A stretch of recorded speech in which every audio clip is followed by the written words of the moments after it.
Hi friends, talks and ക്രാഫ്റ്റ്സിലേക്ക് സ്വാഗതം. ഞാൻ അനന്തകൃഷ്ണൻ. നിങ്ങൾ ആദ്യമായിട്ടാണ് വീഡിയോ കാണുന്നതെങ്കിൽ ചാനലൊന്ന് ചെക്ക് ചെയ്യുക. ഞാനും എൻ്റെ വൈഫും കൂടിയാണ് ചാനൽ റൺ ചെയ്യുന്നത്.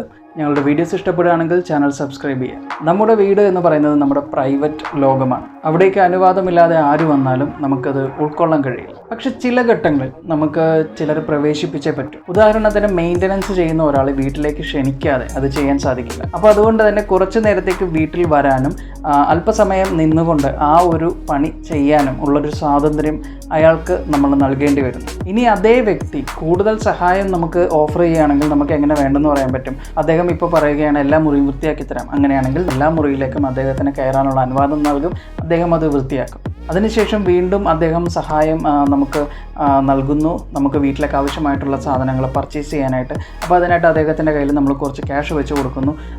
അദ്ദേഹം അതുമായി പോയി നമുക്ക് ആവശ്യമുള്ള സാധനങ്ങൾ വാങ്ങിച്ച് തിരിച്ചു വരുന്നു. കൂടാതെ അദ്ദേഹം ഓഫർ ചെയ്യുകയാണ്, നിങ്ങളുടെ വീട്ടിലുള്ള അലമാര, സേഫ്, മേശ എല്ലാം ഞാൻ വൃത്തിയാക്കി അടുക്കി വെച്ച് തരാം, അത് സൂക്ഷിക്കുകയും ചെയ്യാം. അപ്പോൾ നമ്മൾ അദ്ദേഹത്തിന് താക്കോലെല്ലാം നൽകുന്നു. അദ്ദേഹം വീട്ടിൽ വന്ന് എല്ലാം വൃത്തിയാക്കി വെക്കുന്നു. ആഹാ, മനോഹരം. അപ്പോൾ അദ്ദേഹം ഇതെല്ലാം വൃത്തിയാക്കി വെച്ച് നമ്മളെ സ്വപ്നം കാണുന്നതിലും അപ്പുറം മനോഹരമാക്കി എല്ലാം സൂക്ഷിക്കുന്നു. തികച്ചും വിശ്വസ്തനായി നമ്മൾ അദ്ദേഹത്തെ ഒരു തരത്തിൽ പറഞ്ഞാൽ വീട് തന്നെ ഏൽപ്പിക്കുന്നു. ഇങ്ങനെ ഒരു അവസ്ഥ ഇമാജിൻ ചെയ്യുക. പെട്ടെന്നൊരു ദിവസം നിങ്ങളുടെ വീട്ടിൽ നിന്നും അലമാരയിലും മേശയിലുമൊക്കെ ഉണ്ടായിരുന്ന പണവും സ്വർണവും എല്ലാം മോഷണം പോകുന്നു. ഒന്നും കാണുന്നില്ല.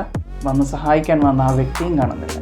ഈ ഒരു കഥ മനസ്സിൽ വെച്ചുകൊണ്ട് നമുക്ക് അടുത്ത ടോപ്പിക്സിലേക്ക് പോകാം. നമ്മളിപ്പോൾ മൊബൈൽ ഫോൺസ് ഉപയോഗിക്കാറുണ്ട്. മൊബൈൽ ഫോൺസ് ഇല്ലാതെ നമുക്കൊരു ലോകം ചിന്തിക്കാൻ തന്നെ സാധിക്കില്ല. നമ്മുടെ ഡെയിലി ലൈഫിൻ്റെ ഭാഗമായി മൊബൈൽ ഫോൺസ് മാറിക്കഴിഞ്ഞു. മൊബൈൽ ഫോൺസ് മൊബൈലിൽ ആപ്സ് ഇല്ലാതെ പ്രത്യേകിച്ച് അതിന് യൂസ് ഒന്നുമില്ല. ഈവൻ നമ്മൾ കോൾ ചെയ്യുന്നത് പോലും ഒരു കോൾ ആപ്പ് ഉപയോഗിച്ചുകൊണ്ടാണ്. കൂടാതെ മ്യൂസിക് പ്ലേ ചെയ്യാൻ മ്യൂസിക് ആപ്സ്, ഫിനാൻഷ്യൽ ട്രാൻസാക്ഷൻസ് ചെയ്യാൻ ഫിനാൻഷ്യൽ ആപ്സ്, ഇത്തരത്തിൽ നമുക്ക് ആപ്സ് ഇല്ലാതെ ഒരു പ്രക്രിയയും സ്മാർട്ട് ഫോണിൽ ചെയ്യാൻ സാധിക്കില്ല. ഈ ആപ്പുകളെല്ലാം നമുക്ക് യൂസ്ഫുള്ളാണ്, നമുക്കിത് ഉപേക്ഷിക്കാൻ കഴിയില്ല. എനിവേസ് ഈ ആപ്സ് എങ്ങനെ വർക്ക് ചെയ്യുന്നു എന്ന് നോക്കാം. ആപ്സ് വർക്ക് ചെയ്യുന്നതിന് ഫോണിലുള്ള കുറച്ച് ഫീച്ചേഴ്സ് യൂസ് ചെയ്യേണ്ട ആവശ്യമായിട്ട് വരും. അപ്പോൾ ഇതിനായിട്ട് ആ ആപ്പിന് ആ ഫീച്ചേഴ്സ് യൂസ് ചെയ്യാനുള്ള ഒരു പെർമിഷൻ വേണം. ഈ പെർമിഷൻസ് വെച്ചിട്ടാണ് ഈ ആപ്പ് വർക്ക് ചെയ്യുന്നത്. ഉദാഹരണത്തിന് ക്യാമറ ആപ്പിന് അല്ലെങ്കിൽ ഫോട്ടോഗ്രാഫി ആപ്സിന് ഫോട്ടോ എടുക്കുന്നതിനായിട്ട് ക്യാമറ ആക്സസ് ചെയ്യാനുള്ള ഒരു പെർമിഷൻ വേണം. അതുപോലെ തന്നെ ഫയൽ മാനേജറിന് ഫയൽസ് ആക്സസ് ചെയ്യാനുള്ള ഒരു പെർമിഷൻ വേണം. ഗൂഗിൾ മാപ്പ് പോലെ ലൊക്കേഷൻ സർവീസുള്ള ആപ്പുകൾക്ക് ലൊക്കേഷൻ ആക്സസ് ചെയ്യാനുള്ള പെർമിഷൻ വേണം. ഇത്തരത്തിൽ ആപ്പുകൾക്ക് വർക്ക് ചെയ്യുന്നതിനായിട്ട് അതിൻ്റേതായിട്ടുള്ള പെർമിഷൻസ് അത്യാവശ്യമാണ്. വാട്സപ്പ് പോലെയുള്ള ആപ്പുകൾ ഉപയോഗിക്കുമ്പോൾ ഒരു OTP വരും. ഇത് മിക്കപ്പോഴും ആ ആപ്പ് തനിയെ ഡിറ്റക്റ്റ് ചെയ്യുന്നത് കണ്ടിട്ടുണ്ടാവും. ഇതിന് കാരണം ആ ആപ്പിനുള്ള SMS റീഡ് ചെയ്യാനുള്ള പെർമിഷനാണ്.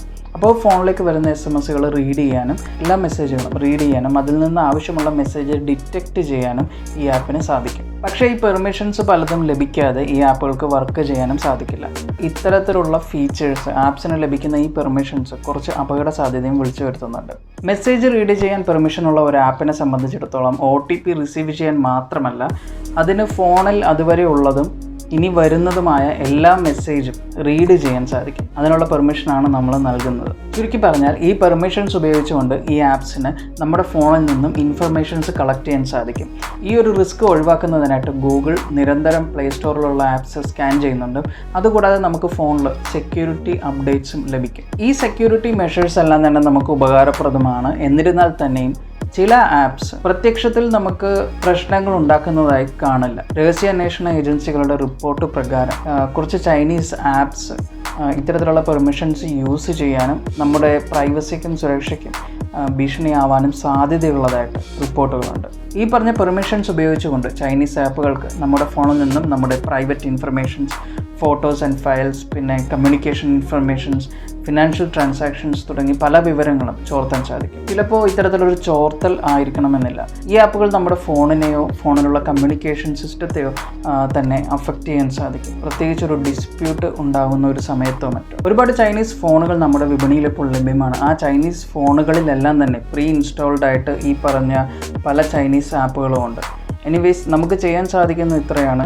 ഗവൺമെൻറ് ഒഴിവാക്കാൻ നിർദ്ദേശിച്ച ചൈനീസ് ആപ്പുകളുടെ ലിസ്റ്റ് ഞാൻ വീഡിയോയുടെ ഡിസ്ക്രിപ്ഷനിലിടാം. ഈ ആപ്പുകൾ പരമാവധി നിങ്ങളുടെ ഫോണുകളിൽ നിന്ന് ഒഴിവാക്കാൻ പറ്റാത്തത് ഡിസേബിൾ ചെയ്യുക, ആവശ്യമായ സെക്യൂരിറ്റി മെഷേഴ്സ് എടുക്കുക. ഫോണിൽ സെറ്റിങ്സിൽ പോയതിന് ശേഷം ആപ്സിൻ്റെ സെറ്റിങ്സ് എടുക്കുക. അതിൽ നിന്നും ഓരോ ആപ്പ് എടുത്തതിന് ശേഷവും അതിൻ്റെ പെർമിഷൻ ചെക്ക് ചെയ്യുക. അനാവശ്യമായിട്ടുള്ള പെർമിഷൻസ് ഡിസേബിൾ ചെയ്തിടുക. ചൈനീസ് ആപ്സ് മാത്രമല്ല, നമ്മുടെ ഫോണിൽ നമ്മൾ ക്രാക്ഡ് ആപ്സും ഇൻസ്റ്റാൾ ചെയ്യാറുണ്ട്.